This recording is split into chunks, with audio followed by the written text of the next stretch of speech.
All right, so what does a brand do for you? Now, a lot of people think of brand, and of course, we think in terms of being consumers before we're realtors. We're consumers. As consumers, is brand a concern for you? Do you tend to buy brands? Do you tend to see brands that you enjoy and shop for those brands? I mean, in the store, in grocery stores, do you tend to do that with your clothes and the labels that you follow there? Your tennis shoes, your athletic shoes, you know, do you follow brands? Let's face it, if we thought about brands that stand out in our minds, we've got brands like Google, we've got brands like Nike, we've got brands like Lexus, we've got brands like Mercedes, we've got brands for so many things. Tesla is an interesting brand. There's brands that rule our world today, and they are very big because somebody built the brand, reinforced the brand, and continued to look at the target market and figure out who they were appealing to, and then to drive that brand in. Let's face it, I walk into a restaurant, and should I decide I wanted a cola, I wouldn't ask for a soda, I wouldn't ask for a cola, I'm gonna ask for a Coke, or I'm gonna ask for a Pepsi. Those are the two major brands. Nobody assumes we're going to find anything beyond that. Maybe a Dr. Pepper. If you're lucky, I think it's considered a cola. But I'm going to suggest to you that Coke and Pepsi rule the market. They're number one and number two. And that those brands, even through their dominance, still continue to advertise. Why? Because that's how they maintain their dominance. Now, you as a realtor have a very different look and a very different responsibility when it comes to brand, but the branding idea still works exactly the same way. If we see you a lot, we assume you must be good. If we see you a lot, we start making assumptions because we see your stuff all the time. We see you here, we see you there, we see your signs, we see your postcards, we see your social media stuff, we see your contests, we see your, who knows, billboards, bus benches. We might even see your podcast or your videos, of course, on YouTube. We see your Facebook and we see your lives. And if we see you all the time and you're consistent with the look and the feel and the messaging, we start to recognize your brand. Oh, it's her again. Oh, it's her again. Wow, she sells everything around here. It's him again. It's him again. And we know that he's terrific. How do we know? Because we see him all the time. If we've never heard of you before, how good could you possibly be? And after all, if we've seen you a lot, we start to make assumptions. You tell me how great you are, and I will probably fold my arms and resist. If I say you're great, if I think you're great, if my perception is that you're great, then you are. How do you win that war? It's all branding. And of course, you know, I go back a long ways in the branding world of real estate agents, and we built the largest brand of branding company, if you will, in the form of Hobbs Advertising. And I'll tell you this, when we came out and began to teach agents that branding was a big part of their world, that they needed to have their own business, yes, that made sense. Many of them didn't think of themselves that way. They thought of themselves as salespeople for an audience or for a company. And of course, we came along and said, no. Unless I ask for you by name, you know, our company could be number one in the world. And you could be broke.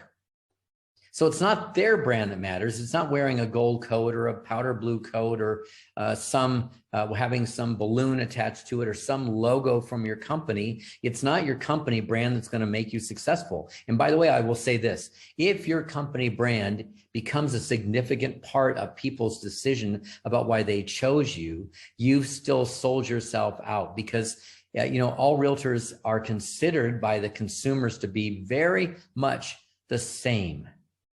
Oh, it's one of those. Oh yeah, realtors. I've got a few friends that are in real estate. Who are you going to choose? Whatever brand stands out the most. And if we haven't given them a personal brand to select, then they will default into selecting the company. And we've heard of some companies. We've heard of EXP and Compass and Keller Williams and Coldwell Banker and Sotheby's. We've heard of some brands, but you don't want them making a brand decision based on company. You want to make a decision based on brand of agent, and you want to be the one that stands out. Many years ago, there was a book written called Positioning. And in the book Positioning, Trout and Reese discussed the fact that there is in our head only space for 2, 3 brands at most in any category. So again, back to my cola example, Coke, Pepsi, in either order, but that's the order, in Coke and Pepsi, and maybe, yes, Dr. Pepper, are the standouts. So if I walked into a restaurant and they said, what would you like to drink? And I had a cola in mind, I would say, how about a Coke? And they say, yeah, we don't carry Coke. I'd say, well, how about a Pepsi? Or they might even say, we've got Pepsi products. Okay, I'll take a Pepsi. Oh, we're out of Pepsi. Okay. And quickly I'm going to run out of options, because in my mind, that's what I'm thinking about. 1, 2, 3 options max. Yeah, by the way, I walked in and said, hey, I'm looking for a soft drink, or, I want a Coke. And they said, we don't have any cola right now. Our fountain's out. Do you have lemonade? No, we don't have that either. Very quickly, I'm out of suggestions because I don't have anything else to do but water. So again, remember that the mind can only hold certain places. If I said a luxury car, you're going to think of 2 or 3 options. If I thought of athletic shoes, you're going to think of 2 or 3 options. There are 10 or 20 or 30 or 50, but you're going to think of 2 or 3. And I want you to be in the consideration set, which means your brand has got to stand out. And knowing your brand is the one that stands out, not your company brand, is critical. Now, along with that goes certain things, like a logo would be an important part. Your picture, but it's not the headshot. It's a look, it's a feel, it's your color schemes, your brand standards, as we call it. It would be your font selections. So you don't create a brochure, you don't create a flyer, you don't create a thing one-off. What shall it look like now? What do I want to do now? I'm going to do spring colors. I'm going to do summer colors. Well, yeah, you may include that, but what's your brand? How do I know it's you? If I see something different from you each and every time, I don't even know it's the same person. But if your brand standards are there and your color schemes are there and the look and feel and the slogan and the logo and the look and the feel are all the same, really the question is, do all your marketing tools look like all your other marketing tools? And if they do, then you've got a great chance of having people say, oh, I've seen him before. I know that guy. We see him all the time. He sells everything in sight. Or we see her stuff. We love her. She's great. We love who she is. We see her things all over. She supports this and that and these causes and those causes. How do we know? Because we remember her. There's an old phrase that says we have to get people to know us, like us, and trust us. There's one big missing ingredient, and that is remember us. And if you want to get remembered, you're going to have to fall back on your brand. And if you don't have a brand, today's the day. Start, commit. You need not tools. Tools are a function of the brand. What's the target market that's attracted to this brand? How do we get this brand into that target market? And then what tools will we use for executing that? That's the question of marketing. So I hope this makes sense, and I hope it gives you a new perspective on what you're doing, what you're building, what you're creating. I believe if it's not a marketing-based business, it's not a business. It's a sales career. It's a job. It might be a great sales career. You might be making good money. But if it's not a brand-based, marketing-based business, I don't think it's a business.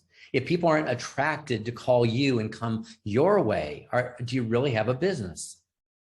And that's what it's going to take. It's going to be a brand. So this month we're focused on that. I look forward to, of course, giving you lots more on the subject. We're going to talk about brands and marketing tools and all kinds of aspects of branding and marketing. But I hope today has been very helpful for you. By the way, if you enjoyed it, click the bell so you know when we're coming in. Subscribe. We'd love to have you there. And of course, join us on Facebook at our Expert Partners Facebook group. We'd love to have you in there.